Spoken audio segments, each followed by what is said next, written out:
You just have to be willing to put yourself out there. And once you do, the magic will begin to happen. I'm happy to use my life as an example so that others can learn. You may have to let some things go before you become successful. Success looks different on everybody, and so does the process. Some of you want success but don't want to let go of the exact thing that's in your way of obtaining success.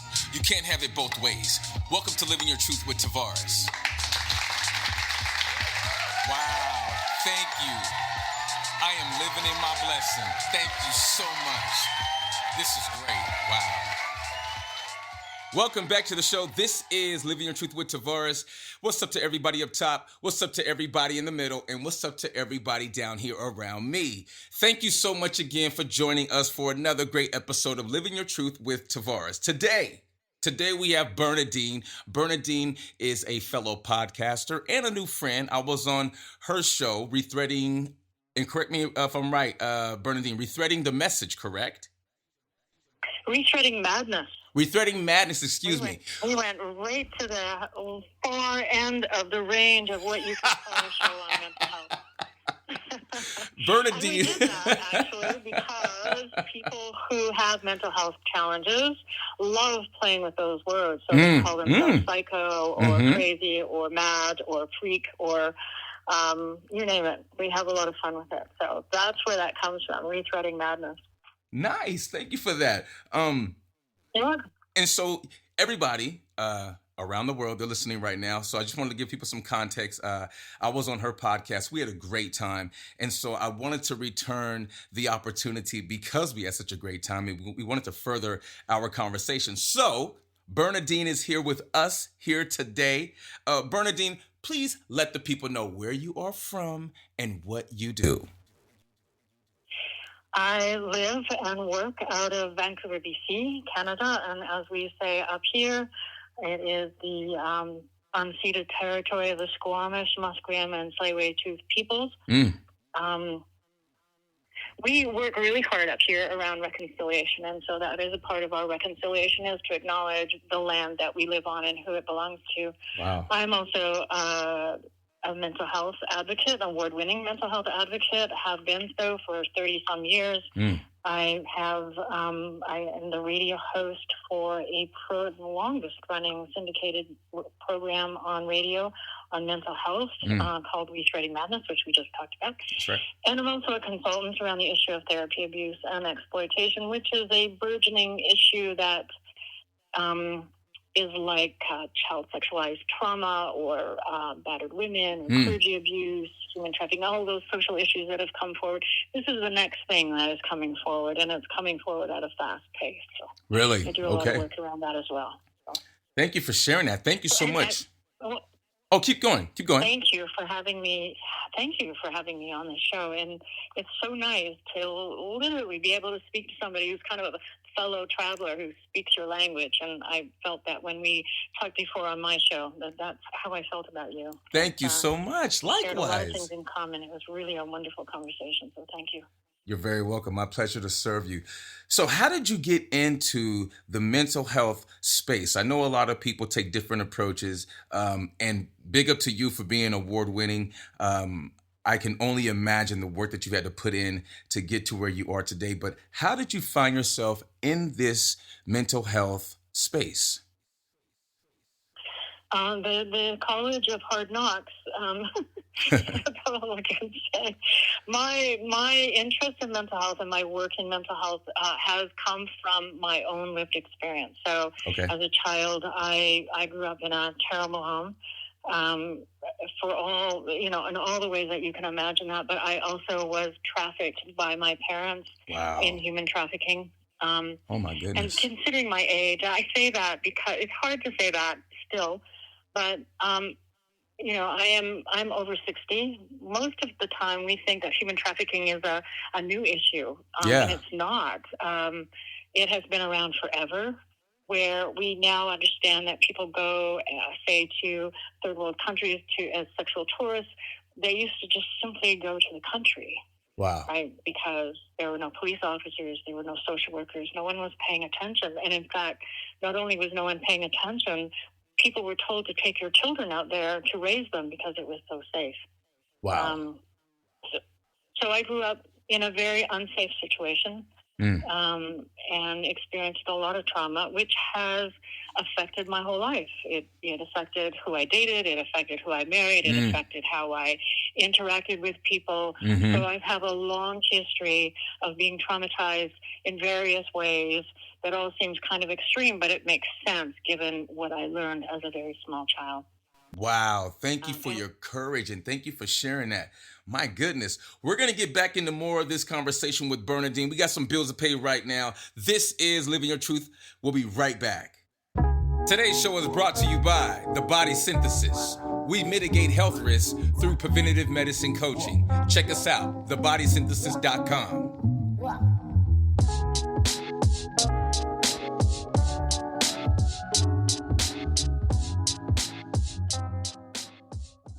Welcome back to the show. This is Living Your Truth with Tavares. I am here with Bernadine, and Bernadine is sharing her story with courage. Man, a whole lot of humility, and I am here for it, and I'm here for you. So you were talking about how you got into the mental health space. You were so gracious and confident and courageous again, sharing your story. Thank you so much about that, or for that. With today's show being on believing in yourself, how did you continue to believe in yourself so that you kept moving forward in life? I don't think I did believe in myself for a very, very, very long time. My healing process wasn't for me. It was because I was the single mother of 2 children, that I did not want to have my life. And so I felt very strongly that I had to heal, regardless of whatever it took. I had to heal so that they did not live my life. And in doing that, in that process of healing, you learn things about yourself and eventually are able to get to the place of not just believing in yourself, because I think that's kind of an overused phrase, and it means different things to different people. But for me, I got to the place where I could feel my feet on the ground for the first time in my life. Wow, and from there, I could believe in myself. And it wasn't a cliche. It was the fact that I knew my feet were on the ground, and I could trust that, and I could trust my decisions because I had managed to get there. And I'd managed to get there. Yes, I had therapists, but I managed, regardless of how many therapists or coaches or whatever you have, the work that goes into healing is yours. That's right. It's what you do, and it's how you approach things, and it's how much you're willing to look at what's in front of you and the dark places in you and the dark parts of you. It comes from doing that really hard work that you do. Yeah. Nobody can do that for you. No doubt about it. And thank you for going into that. I could feel your energy right now, just as you were talking about that. We relate to each other on that, right? I often share with not only my members through the Body Synthesis, but even friends and family about doing the work and understanding that it's going to be uncomfortable, not feeling like I'm not going to act brand new when I know that I'm on a journey. And I know this journey is going to be the difference between me growing or not. So I'm not going to be surprised when it feels like a battle, right? And I think a lot of times people kind of miss that. They think sometimes going into a journey, I shouldn't feel awkward. I shouldn't feel challenged. I shouldn't feel negative energy. I shouldn't feel this or that. And I think a lot of the times that's exactly what we're supposed to feel. Because we're on a journey, like we're trying to get through something. And anytime that we're going through something, there may or may not be a little bit of turbulence. How am I doing with that? I think you're absolutely dead on. The most powerfully healing moments in my journey have been the times that I've had to look at myself and something I've done or said that absolutely breaks me in terms of it's not nice. You know, I wasn't being kind.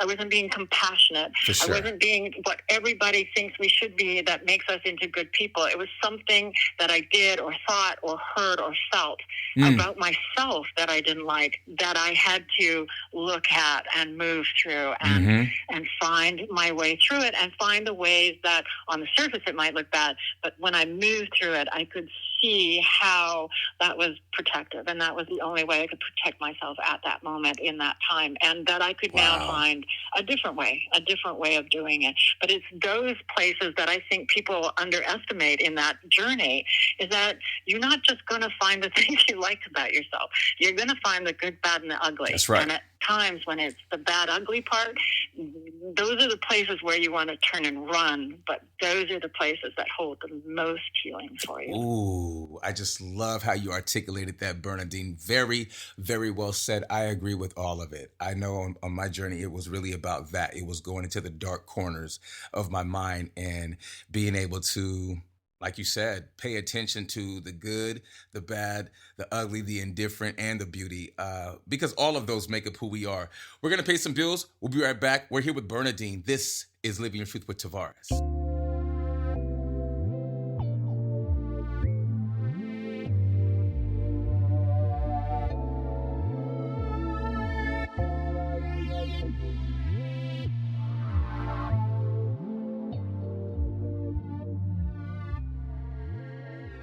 Welcome back to the show. This is Living Your Truth with Tavares. Today, we are on with Bernadine. Bernadine is she's the host of the podcast, Rethreading the Message. I got it right this time. No, you didn't, actually. I didn't? It's Rethreading Madness. No, it's okay. It's Rethreading Madness. I like Rethreading the Message, though, too. I think that's cool. It actually relates to exactly what we're doing, which is Rethreading the Message. Yeah. What is mental health all about?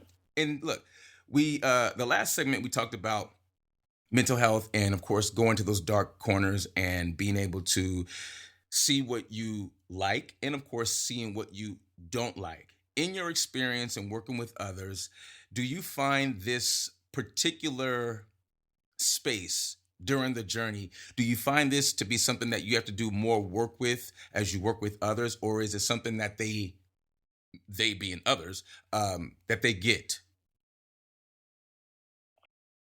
I think that we end up with a value judgment about what's good and what's bad. Okay. And we don't always know what's good and bad. True. So, for instance, I've done a lot of work with folks who have dissociative identities. And those folks will often have parts of them that are absolutely scary. Okay.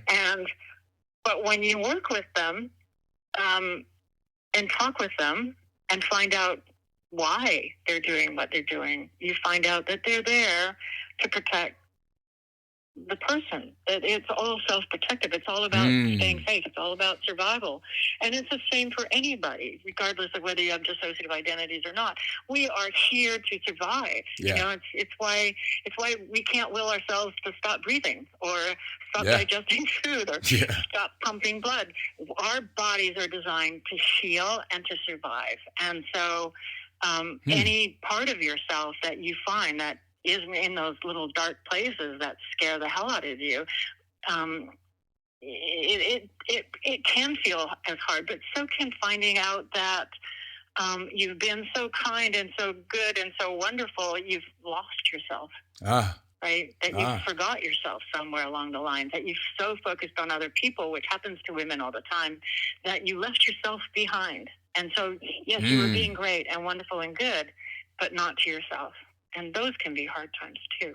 Absolutely. Well said. Definitely. I often share that in order for us to love other people, we have to love ourselves. I often make a comment about, if I want my wife to spend time with me, I have to be willing to spend time with myself. And so those are some of the things that I go to when I think about self-love, self-awareness, self-healing. And then, of course, when it came to me on my journey and doing all of the work, I definitely had to go back and gather up some pieces of myself that I left behind or that I omitted, right? Because of wanting to shapeshift, wanting to fit into certain groups with certain people, right? Some of us will leave pieces of ourselves to the side, thinking that we're doing ourselves a solid, when in actuality, we're doing ourselves a disservice by doing that. So when it comes to working with people in this field, you being an award-winning mental health advocate, share some of the bright spots so people around the world know that though we're talking about some what could be considered difficult topics, and in many cases they are, but we're also in a space where we're educating people. So let's speak to some of the bright spots that you have been witness to when it comes to working with those who you've been working with. I know you're going to understand exactly when I say this, Tavares, that being blessed to be a part of somebody else's healing process or growth, regardless of where it starts or what ugliness is a part of that, is one of the most amazing things that you can be a part of. Somebody's literally taking you along their healing journey. Yeah. Like, it doesn't, in my opinion, it doesn't get better than that. Nice, and those moments can be the little ones. So, I'm not a therapist. And so I'm not there to push somebody along in some kind of therapeutic process. My job is simply to reflect back and maybe add some educational component that maybe they don't know. But the beauty is in asking one question, because you've been there, you've lived that experience, you know where they're at, you know what road they're on, because you've been on that road, and you can ask that one question that puts it together for them in a way that nobody else has ever done. Wow. Is so powerful, not because it feeds me, but because you can literally see on their faces that it's made a difference in their lives. Oh my goodness. That is the biggest thing. You didn't ask this question, but I will tell you the hardest part is and the ugly part is dealing with the systems we have in place that don't understand what survivors are going through. Okay, that is the hardest part. Thank you for saying that. We're going to pay some bills real quick, but thank you for breaking that down the way that you did. And you're right. Being along for someone's personal journey, absolutely nothing compares to that. We're here with Bernadine from Rethreading Madness. I got it right? You got it. All right. We're here with Bernadine from Rethreading Madness. She's the host of that podcast, and I'm so grateful to have her here. We're going to pay some bills. We'll be right back, everybody. Thank you, Bernadine. Today's show is brought to you by Tag Management, photography, videography, photo booth, and drone. Make sure you call Tag Management for your next event and visit us at tagmgmt.net.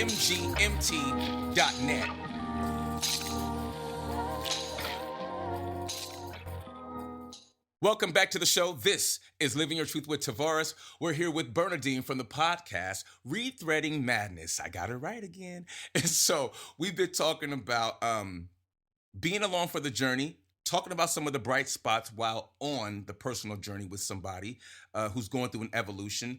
Bernadine spoke to my question saying that, being along for the ride, there's just nothing that compares. And you're absolutely right. When I work with my members at the Body Synthesis, it's so fulfilling to see the evolution and to see them work through issues and problems that once pained them.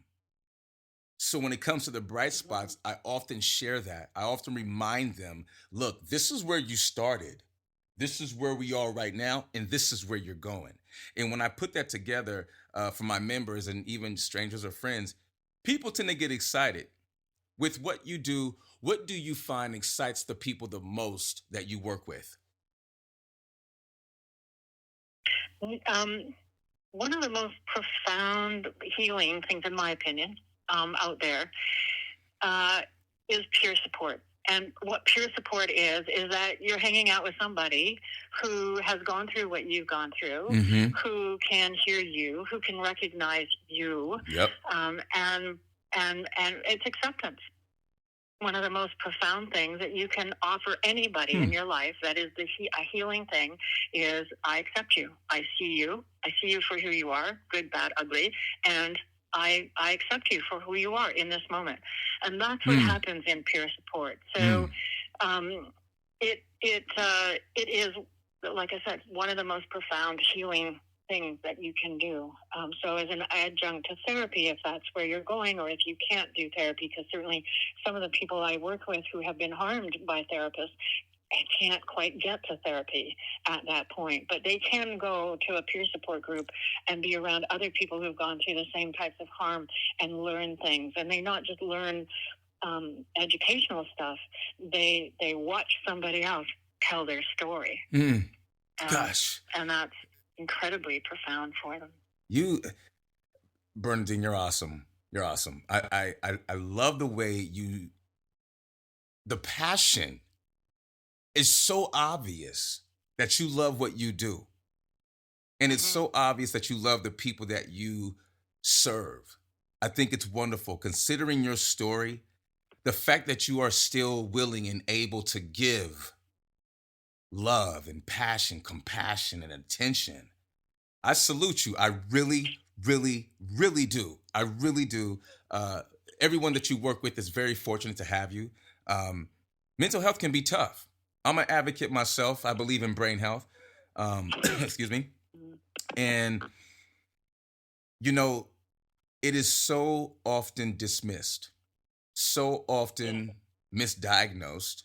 I think I was last week, I was around somewhere and I saw what was obviously a mental health crisis. And the police were just kind of standing around. I was in Walnut Creek. So that's a city out here in the Bay Area. So I was in this city, and the short version is I'm driving by and I see these three cops and I see, this one, this lady by herself, looked like she was on some hard times. But the cops were standing around like they had no idea what to do. They had no clue. So seeing that, I was just thinking to myself, call somebody who's qualified to come on out and to assist with this situation. We all have seen cops completely go about this the wrong way. Have you ever seen anything in all your time that you've been in your profession? Have you ever seen anything out in public like that? Or, at a business building, office building? Have you ever seen anything like that? Where the cops are standing around? Like it's an obvious mental health crisis. Law enforcement is there and they appear to maybe or maybe not know what to do. Yes, actually, I was in a mall once, and a person who's neurodivergent was having a meltdown.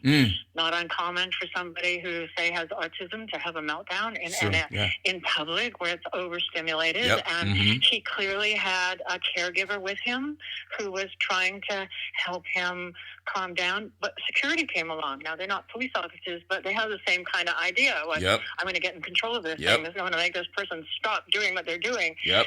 And they just, of course, every interaction was angry and sort of overpowering, and they were making it worse. And I had to intervene, and I could do that because they're not cops. If they were cops, it might have been different. Correct. But I had to intervene and stand between them and the kid and say, leave her alone. She's the caregiver. She knows what to do for him. Let her do her job, and stay out of this.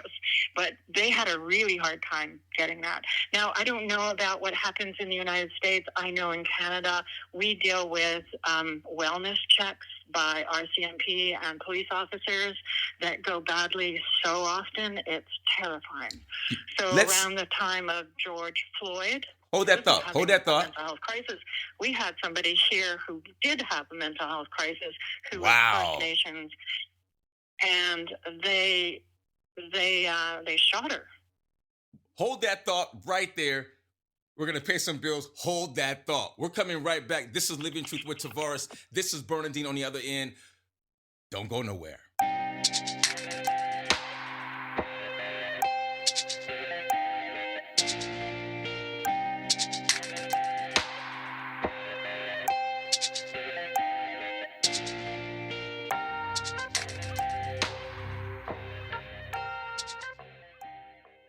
Welcome back to the show. This is Living Your Truth with Tavares. We're here with Bernadine. Please, Bernadine, keep it going. We're having a great conversation right now, everybody. So, as you were, Bernadine. Well, it is an issue. And in fact, right now, we have a saying up here in Canada, if it's a First Nations person who is having a difficulty, the last people you call is the police. You do not call them. You do not call the RCMP, because they're in danger at that point. They're dealing with racism. They're dealing with stigma around mental health issues, and some kind of idea that you can treat a mental health consumer in any way you want. It's justified. Wow. I don't, like I said, I don't know what's happening in the United States, but up here in Canada, people who have mental health challenges have lost a lot of their human rights. And so they are at risk of interventions by police officers and people in authority that it's a risk to their lives. I'm so sorry to hear that. That's horrible. In the United States, they are just now, I feel, starting to get to a place where they're calling out additional assistance, medical assistants, counselors, therapists, all alike. Now, is it happening in every city or state? Probably not. I feel like it's, still pilot programs in some of these bigger cities. And I know people, I know they want to, I guess, do better, especially when it involves the police. And I do agree with you. I believe that law enforcement, anybody in that space, makes these types of situations worse simply because they don't understand it. They look at the person and they see a threat. And I think that's a little, not only judgmental, but I think it's a bit immature, considering where we are as a nation, as a country, as a world. I feel like there's more than enough information out there to let everybody know how to or not to approach somebody who may be having a mental health crisis. And so when I see cops make a situation that's already somewhat not good and uncomfortable, they make it worse, I almost get personally offended, like just because of the space that I'm in, right? Like even with you, it's almost like, do you not see what's going on here? And so when I see that, I'm just blown out of the water, because my brother-in-law is a deputy chief, okay? And we talk all the time, and I haven't always had the best relationships with law enforcement growing up. So when me and my wife got back together after 18 years and we got married, her brother just so happened to be a cop in my eyes. Great guy. He just so happened to be a cop. So in the conversations that him and I were able to have, I would ask him these questions, racism and, police brutality and, even mental health. So I thank you for sharing that, because I agree with you. Sometimes mental health, law enforcement, not a good mix. Out here, same thing. They'll admit you. If a situation occurs more than once, they will definitely, they'll admit you for sure. They will push for that. And then, then we're in trouble, because you're right. Rights are being frozen. I mean, it's just, it's a mess. So I'm with you. I'm a mental health advocate again, as I mentioned earlier. So I'm all about getting people the help, the assistance, professional help, professional assistance that they so require. And now with you yourself, while you continue to build what appears to be a great empire, how does Bernadine spend her time? I mean, you're doing all this for everybody else, and we love that. But how do you spend your time? I get to raise my grandchild. Oh, nice. Who's 26. Nice. And so not a child anymore, but special needs, gifted. And so therefore, someone who can stand to have a parent for a little bit longer. And that's a joy to me. I have other grandchildren too, but this one in particular, because I get to parent her and because she is so gifted, is just is an incredible joy for me to be able to do that. And I also spend a lot of time in nature as much as I can. We call it forest bathing up here in the rainforest, and wow. It's a beautiful thing to be able to do, because nature gives back so unselfishly. Oh, love it, love it, love it. Everybody, we are here with Bernadine from Rethreading Madness podcast. I got it right again. We are so grateful we're so grateful to have her here. We're gonna go ahead and pay some more bills because bills got to get paid. Advertisers want to get they want to get the recognition, and we're okay with that here at the show. So we're gonna do that. We'll be right back. We're here with Bernadine.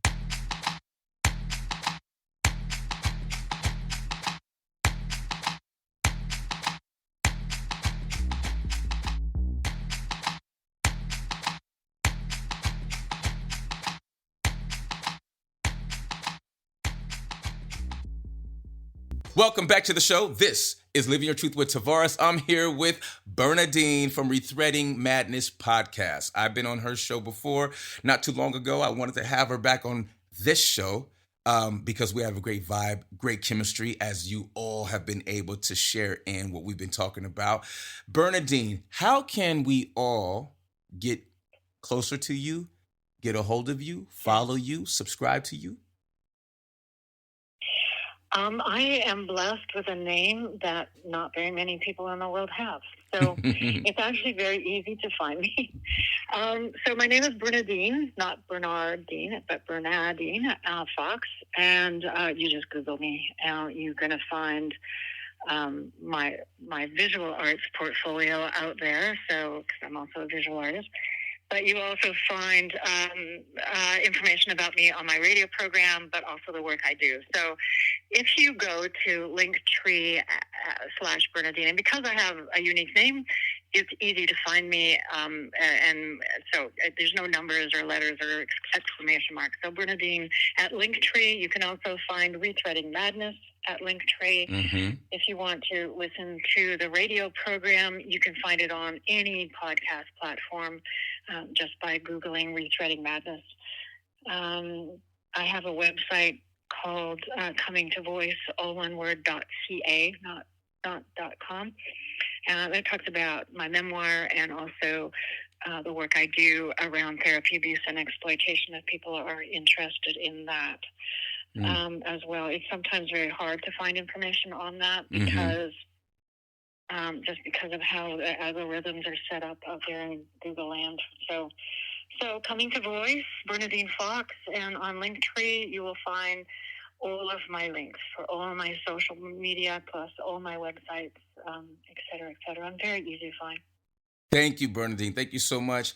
And I love the way that, again, I mentioned this earlier in the show, the passion, the sincerity in your voice, the authenticity, it goes far beyond, I believe, this show. I feel like you have the kind of energy that can reach out a very long way and touch people because it's touching me. You're very welcome. I'm feeling your energy.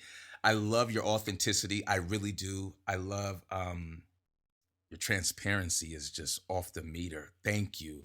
Thank you for being an inspiration to me today on the show. Seriously. You just got good juju. You really do. And my good juju, huh? You got great juju. Good juju comes from exactly what we've been talking about, which is that once you have, faced all the good, bad, and ugly, you can be transparent. Yes. And you can be yourself. Yes. Because you don't have to hide. Yes. So. Yes. Thank you, Tavares, for this. It's totally my pleasure to serve you. I believe, I know all that you've been sharing and just educating us on. I can only imagine all 217,000 people probably got their notepads out today, I tell you. And look, rightfully so. You've come into this space. You've blessed us all. You have let us in. Your courage, your strength, you're welcome. You are welcome, darling. And you are welcome here anytime you want. And I mean that. In fact, Tavares, we're going to have you bark. You got something to say. Absolutely. You just give me a call. Absolutely. We're going to have Bernadine back. Bernadine, will you come back? I will come back. All right. Back to mine, though. Absolutely. Back to mine, too. Deal. Okay. You guys heard it here first on Living Your Truth with Tavares. So grateful to have Bernadine from the podcast Rethreading Madness. All right. We'll be right back. This is Living Your Truth with Tavares.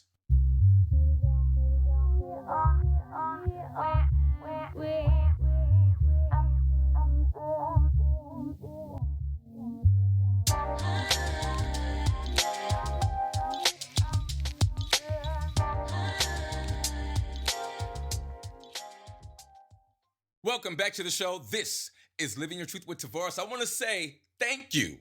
Thank you very much to everyone who continues to tune in from around the world. And a very special thank you to our guest today, Bernadine, the host of Rethreading Madness. Great podcast. Check it out. And look, we advocate and we support mental health, aka brain health. We want you guys to all know that you can always come here to Living Your Truth with Tavares and get support. You can also check out thebodysynthesis.com, traditional spelling. Continue to thrive, upward and onward. Always talk yourself up in and not down and out. So, until the next time, love yourself, love each other. Oh, wait a minute. And if you want to get a hold of me and us on social, go to Living Your Truth Podcast on Facebook, Instagram, and TikTok. And if you're on X, it's LIVIN, the letter U, the letter R, and the word truth. So, as I was saying, until the next time, love yourself and each other, and don't forget to live your truth. Talk to y'all soon. Peace.